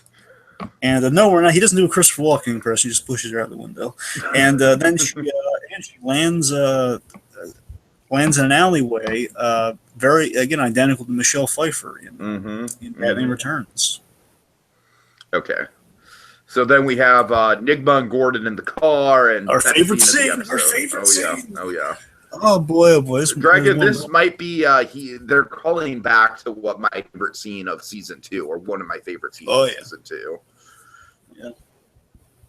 So Gordon's basically just like in the car. It's just such a human moment. You know what I mean? Like he's not trying to taunt Nigma. He's not trying to like gloat or like say or talk down to him. He's just having a human moment. He's like, remember the night you came over to Lee's for dinner? Felt like lifetimes ago. And then Nigma's just like, Leslie made fondue, and the wine was a Bordeaux. Went down really smooth. Let's see, Gordon's just kind of reminiscing, like, I tried like hell to get out of it. Lee insisted, but the truth is that I had a good time, and I love you a friend. I love that part. That the second part of the whole, I had a good time and I considered you a friend. That bit there, because again, we never got the other end of that scene. We inferred that Gordon did, he probably did have a good time. We hoped he had a good time, but now we're actually having that kind of confirmed in that scene. Again, and the fact that like that moment like stuck out in Gordon's head, like through all of the crazy Nigma stuff that's happened, that he still kind of holds on to that memory. Now, what I really love about the scene, aside from, you're right, the pleasantries just kind of great in that scene, but also just that human moment. But I love what's also driving that human moment is that this is Gordon saying his final goodbye to Nigma, because as far as he's concerned, he's actually you're right. Nigma off to his demise here. Mm-hmm. If you want to look at it in a deeper way, you could say he's in another Penguin scenario from the pilot in a way. He's in sort of he's kind of sending someone out to their doom, and again it's kind of mirroring that position of like everyone has a Cobblepot situation where to prove his loyalty to the Court of Owls, he has to send Nigma off to possibly his doom. Again, he's saying a final goodbye because he doesn't want to have to kill Nigma, but again, it has to be done for the greater good of Gotham. And you're right; they're just kind of ushering, kind of getting out his, almost like last will and testament, kind of like a final, like a last rites sort of thing to Nigma. Clearing the air before the end, just like saying a nice thing to him before he never sees him again, possibly. Right. And it also hits upon just it's like Nigma. I just love the parallel with Gordon Nigma that Nigma is a glimpse at what if Jim at the beginning of season 2 with the dark things Jim had to do at the beginning of season 2 that we've now amended with season 3. What if he continued to go down that dark obsessive path, which is what Nigma did. Nigma and Gordon had the same arc in season 2. They went down a dark and obsessive path. Gordon had to be a cop at any cost, and he did that through dark means, again, an obsessive need for something. Nigma, of course, he went down his ego obsession, which created the Riddler, and get to see kind of the odds and ends of that. So I think Gordon in some capacity realized that, and that's kind of what's also motivating this touching scene. Sure. And then we have the line that after that where Nigma's response to, I consider you a friend. I can sneak up on you or be right in front of you without you even knowing. But when I reveal myself, you will never be the same. Who? And I love how Gordon, he's just like, he's past the riddles, he doesn't want to play games, but he's saying that not because he's annoyed with Nigma, just because he's like trying to have this moment with him, you know what I mean? And it's like, again, just Nigma, Gordon saying, I don't know, and just saying, that because, again, a part of him feels bad for this. That's kind of like, that's the closest thing, because, again, remember, Riddler I love that we're not focusing on all the profound stuff, like, you're the reason Lee and I split up or anything. We're not lingering on that. We're lingering on, right.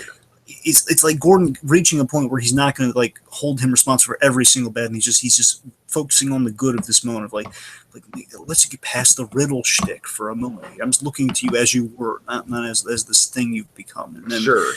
Really nice. Unbeknownst, again, what Gordon's not expecting is then Nigma does have a very character-motivated answer. It's not like a cheeky, screw you answer. It's like an answer that's very in tune. It's like, we had this with another episode. It's kind of a Killing Joke Riddler moment with Gordon and Nigma. It's like, it's that moment of like, let me help you in a way. I know it's not the exact same. It's sort of that moment of like an acknowledgement between the two of them. That's how every friendship ends. So what good are friends anyway? Because he's not only commenting on Gordon, but he's commenting on another connecting point between Gordon and Nigma, the Penguin. Mm-hmm. Which excellent. It's a brilliant. It's a fantastic scene, which then has a great payoff with the court. So then Catherine and Talon arrive. Oh boy.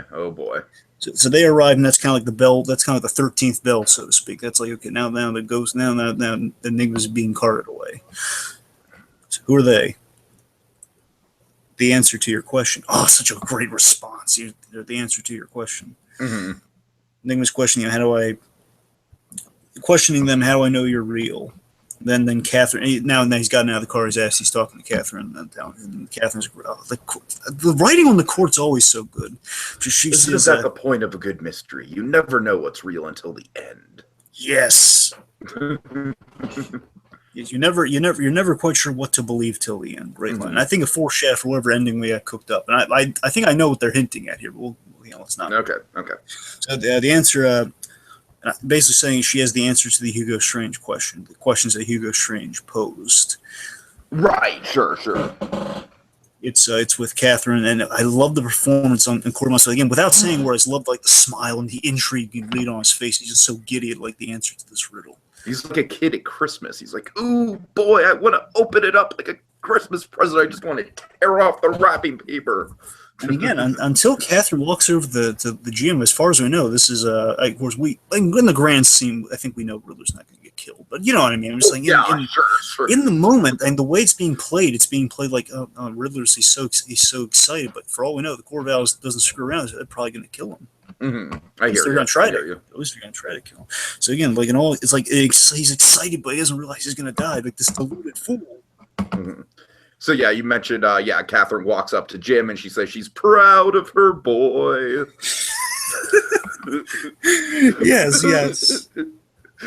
I'm sorry. Yeah. I have that in my notes. I was like, oh, Dragon's gonna like that. Proud of her boy. Make you proud of your boy. All right. Anyway, so Catherine tells Jim that that he's made the court very proud. And Nigma's intelligence. I love this line here. This makes me love the Corvallis even more. It makes sense. It makes a lot of sense. It does. The court again. They're following the Brad Bird philosophy. Let's not waste any part of the buffalo. Mm-hmm. Right. Nigma's intellect will be useful.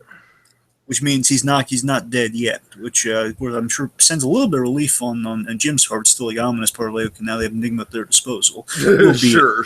Catherine's response is, "We'll be in touch." Mm-hmm. Oh boy. Okay. All right, so let's see. So Barbara storms in, just very unnecessarily knocks out a waiter. Well, no, she breaks a bottle over. I know, it's just very unnecessary. It's the same bottle that he offered her. Really nice. Like, can I get you a drink, Miss Kane?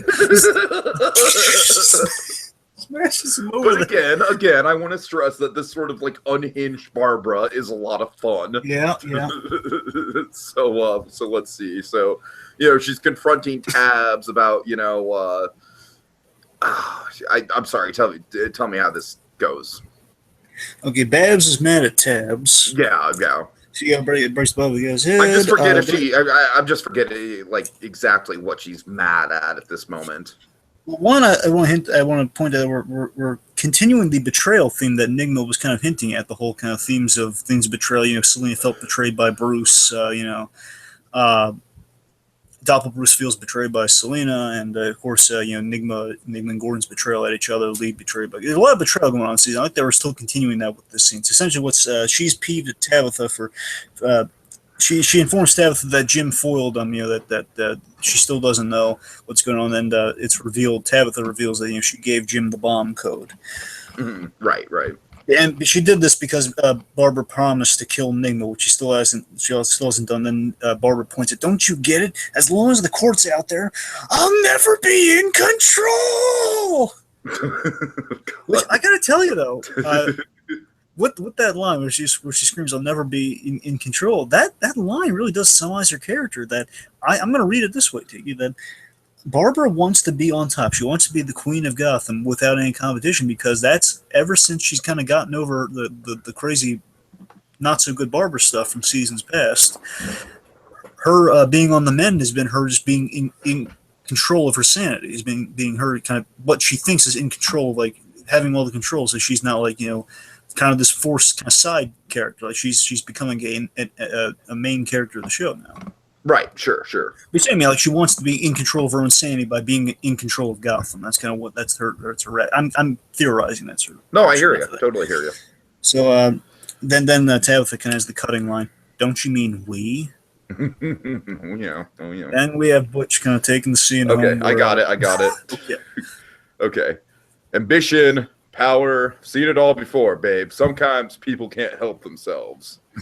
She's changed, baby. When are you gonna see that? Tabitha tells him that. Shut up, Butch.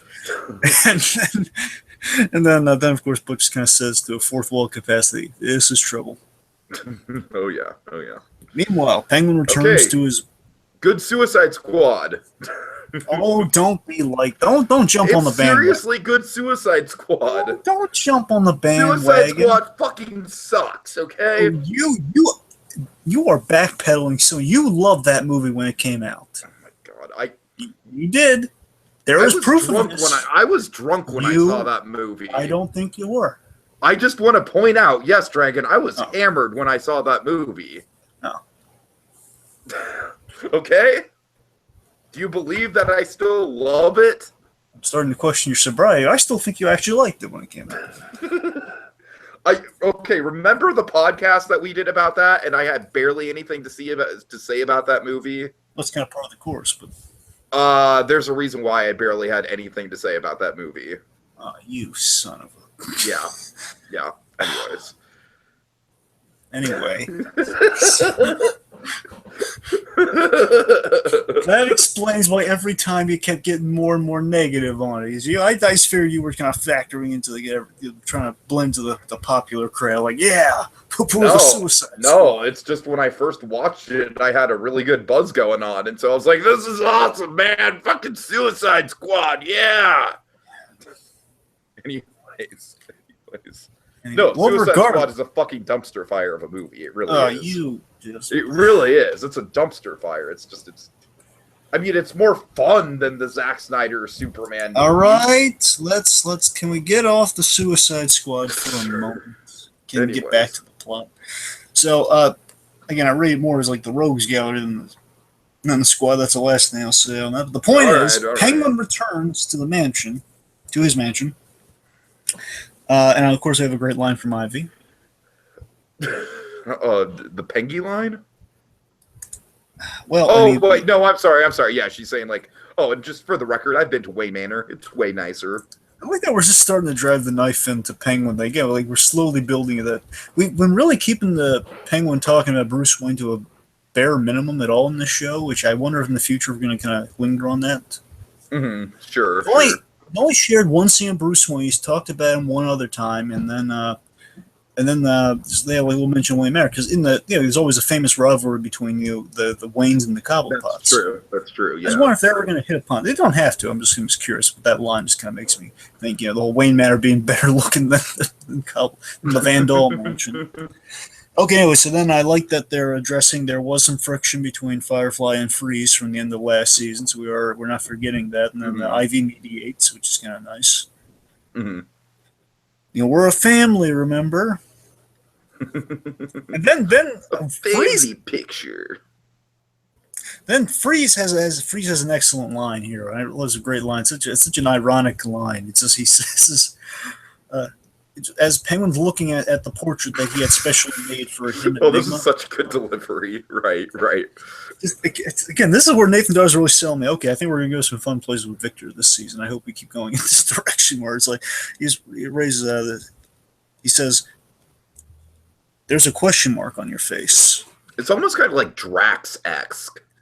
It is because at the same time, Penguin's looking at he's stewing on, so he literally metaphorically has a question mark on his face. Mm-hmm. Just this Freeze pointing that out. Then we have like the great out of left field bizarre retort where Penguin says, "You can sleep in the freezer." Well, I don't know. He's trying to be helpful, It is. I'm just saying, it's like the timing on that is hilarious. No, to I hear me. you. It's like, I hear you. It's just, he probably would want to sleep in the freezer. Right. The idea of that's his retort, just like just these two super absurd lines, right, one after another. Like, there's a question mark on your face. You can sleep in the freezer. Just these so bizarre lines. I'm writing a book about what? That's exactly. They go. Then we have Ivy. She turns on the news and says, "Hey, Pengy, come over here." And then Pengy, of course, being the classic Harley Quinn phrase for Penguin. Sure. Okay, so never call me Pengy. So the news says that Riddler escaped, and Enigma's just Penguin's very amused at the Riddler name and whatnot. Like, oh, how long did it take him to think up that one? There's a fun callback tomorrow. Rest up, everyone. Everyone's tomorrow's going to be a busy day. I'm sorry. Go ahead. Which, of course, reminiscent of the hallucination of Penguin kind of commenting on the Riddler name. That's true. Yeah. Rest up, everyone. Tomorrow. Meanwhile, on the set of Batman Returns. Yes, cats are surrounding the seemingly dead. Now, again, let's make it clear. Her eyes are open, so that's seemingly dead. Right. Sure. I won't give away what exactly happens after this, but the cats are surrounding a seemingly dead Slinko in a manner that is identical to Batman Returns. I would have loved if they did the eye flutter, but maybe it would have been too much. I guess they left that because they don't want to confuse people. They don't want to make it too. You'll see how they handle it. Anyway. Yeah. So let's see. So Jim is. Oh yes.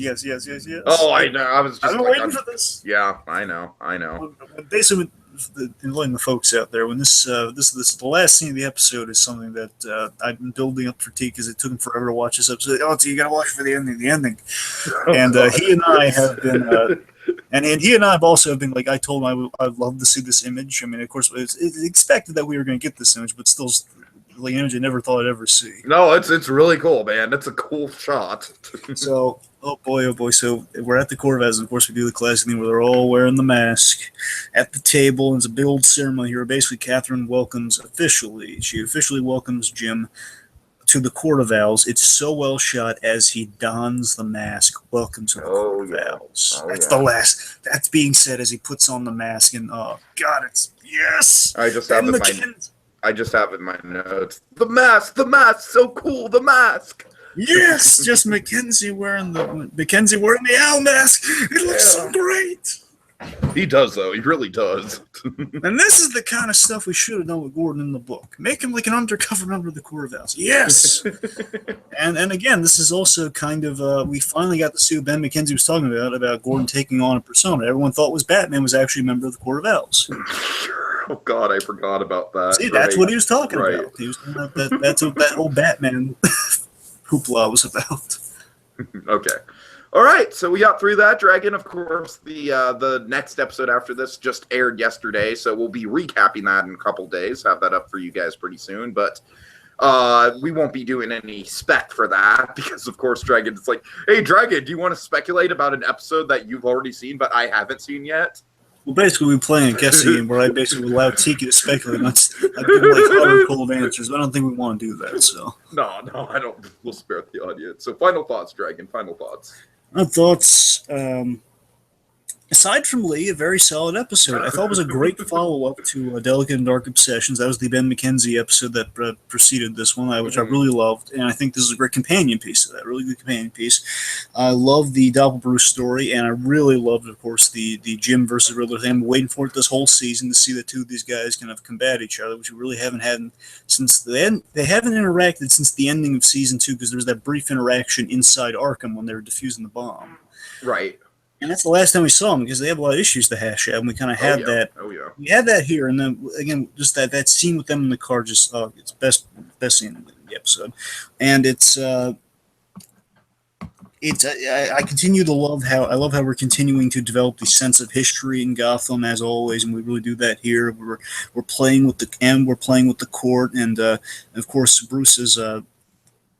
Of course, the Doppelbruce story is helping the Bruce Wayne story by framing it around. I'm sorry. Overall, what I'm saying is I like how we're forming these familiar Batman ideas, like the Rogues Galleries coming in. Like we're naturally kind of organically starting to flow. Like as we're dealing with the Doppelbruce and the Court of Owls, we're also having the actual Rogues Gallery being formed by the Penguins. So we're like, by the time Bruce becomes Batman, I'm saying look, it's like the world's forming around with him as he's developing, which is kind of neat. Yeah, I can see that. Sure. So overall, good episode. Aside from Lee, good episode. Yeah, as you pointed out, aside from Lee, it's very good. Aside from two brief Lee scenes, good episode. I think this episode strikes a really good balance. It's got a lot of good Court of Owls stuff, good intrigue and mystery. The Doppelbruce plot is very solid, and of course the Riddler stuff really. Dragon, I'm just so impressed how through 3 seasons they've really they've built up at this point we're finally getting to classic comic book Riddler. Like all he needs is the cane, but it doesn't feel like wasted time getting there. You know what I mean? It feels like through season 1 having him, having Ed is just kind of like that quirky side character, and then season 2 kind of building up that kind of rise and fall. I just really, really like the time that they've put into developing Enigma as a character. And of course, I can't wait to see the good Suicide Squad and what they're going to do. You stop with that. They're nothing like a Suicide Squad. They're a group of villains that we root for, right? Anyways, yeah, just overall a fun episode. Really driving towards the end of the season. Can't wait to see what happens. And yeah, just very solid. So remember, kids, no matter how dark and scary the world may be right now, there will be light. There will be light. Until next time, we go exploring Gotham yet again. There's a question mark on your face.